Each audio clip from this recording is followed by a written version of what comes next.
Guys ka, yung unan dapat unan ka.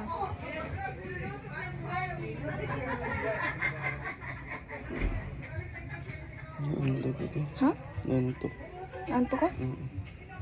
Parang mainit kapag may ilaw, no? Oo. Patayin ko na. Patayin ko na po ba, sir? Sir, papatayin ko na po ba ang ilaw? Nasusuobod ka ha. Magpahinga ka muna po dyan, sir. Pahinga lang yun dyan. Mag-ayos ka muna. Palangga pala. Palangga. Mag-ayos ka muna, palangga.